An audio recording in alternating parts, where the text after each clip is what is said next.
The battle looks like it's going to be fucking epic, but it ends up being a little bit disappointing, to be honest. It's kind of like Megan Fox. You know, you look, you see, and it's like, holy shit. And then you actually get to it, and, you know, he opens his mouth, and you're like, that's it? What the fuck? It's more of a slap in the face, what Tanzra ultimately does to you. I mean, what the hell happened from the beginning of the game to now? How does a dude who's ripped and torn and slain turn into that? That skinny bitch at the beginning of the game was a lot more like Tanzra from the first Actraiser. Where the fuck did this thing come from? And why the fuck does he have the biggest chode in the world? Okay, look at that cock. That thing is much, much wider than it is long. This guy is mega chode. But he has an orgasm unlike anything you can believe. It takes like half your life. 2 of those things I'm fairly sure will kill you. Most of the time when you get to him, it's just 1. If you have to choose between the spitting action killing you, well, hitting you, I guess I should say, and his giant chode orgasm, take the spit. You're less likely to get his AIDS as a result. But basically just stay under here and, yeah, get 2 3-sword slashes in. 3 is the absolute max I've been able to get. Jump, float, and, well, his chodegasm will just go under you. It's almost disappointing because, really, that winged bitch, that thing with the sword and the shield, the dude who buys the used condoms at the dollar store, he's harder than Tanzra, in my opinion.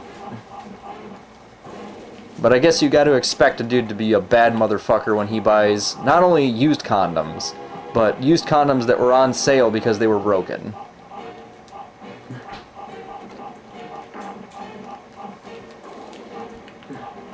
Tanzra is just not that fucking badass.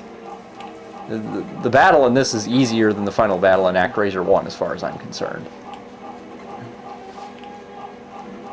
And hell, in Actraiser 1 you had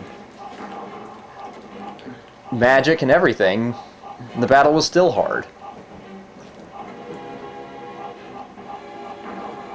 The only difficult thing about this is the monotony. The music is cool. The fact that they don't have any life bars or anything to get in the way makes it pretty cinematic, although kind of annoying when you want to know if you're about to fucking die.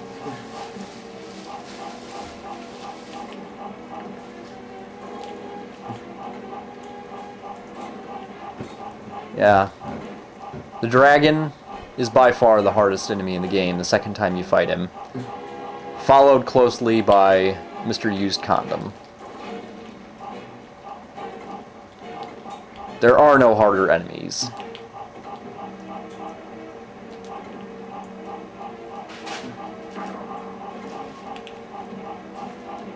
Oh yeah, and be careful. His little poker thing, his dildo, does a lot of damage and has a lot of reach. So you want to be very, very exact where you stand, or it will stab you. There's nothing worse than being stabbed by a giant, flexible, vibrating dildo.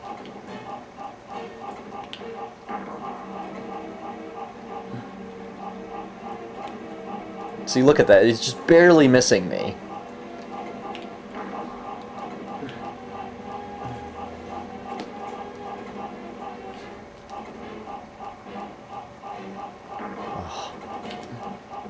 It's almost a humiliation. Only the awesome creature design saves this from the offense that any player should have at having to fight this battle.